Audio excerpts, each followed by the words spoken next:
xubinta taranka dumarka oo ciriiri noqota virgin mass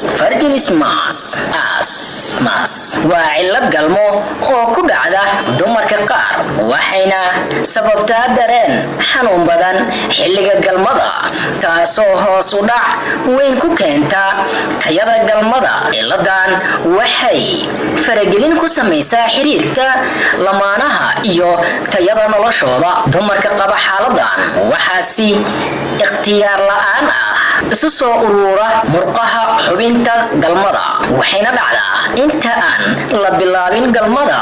inkastoo dumarka qaar oo isu soo ururo murqaha farjiga xilliga aan ahayn xilliyada galmada, sida marka ay isticmaalayaan tobonium always ama marka la taabto hareeraha farjiga. xaaladan waxaa loo yaqaanaa virgin mass, waana xaalad ishortaagi karta in loo galmoodo. qofka qaba xaaladan waa xaalad ka dhigta galmada mid aad u xanuun badan. xubinta taranka oo isku ururta isma hortaagto kacsiga qofka dumarka, laakiin wuxuu ishortaagaa galmada. noocyada virgin mass waa laba qayb.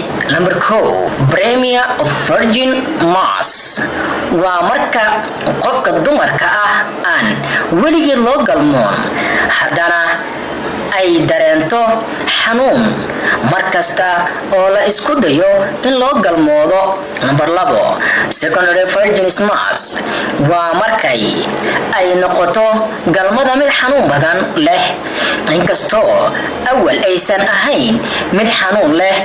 marxaladan waxaa sababi kara qalliinada lagu sameeyo dumarka qaar ayaa waxaa la soo darisa cidhiidhigan marka ay dhalmogooyaan, waxaana loo aaneynayaa inay sababta dheecaanka intonolojin ee heerkiisu hoos u dhaca marka dumarka ay dhalmogooyaan. hormoonka estrogen wuxuu sahlaa laastiga iyo qoyaanka xubinta galmada.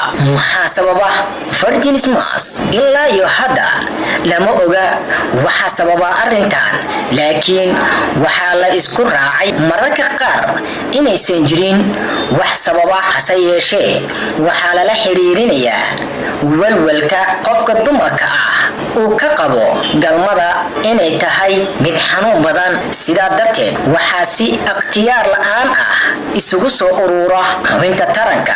sidee loola tacaali karaa virgin mass?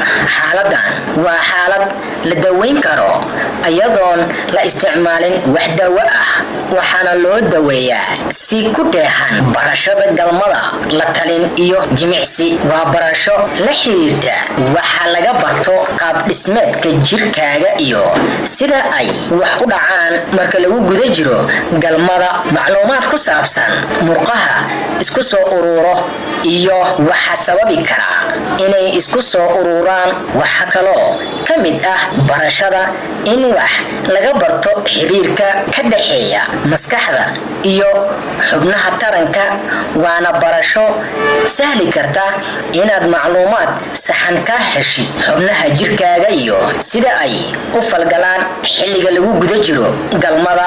waasiciye waa aag dhuuban loogu talagalay in si tartiib ah loogu waasiciyo xubinta galmada haweenka, waxaana laga yaabaa in dhakhtarkaagu kugula taliyo inaad isticmaashid waasiciye virginal garog. waasiciyaha wuxuu caawiyaa inay kala baxaan murqaha farjiga oo ay ku fududaato galmada iyo noloshaada cusub ee quruxda badan. waad ku mahadsantihiin la socodka channelkeena iyo ku xirnaanta channelkeena malaayiin jeer iyo kumanaan jeerba.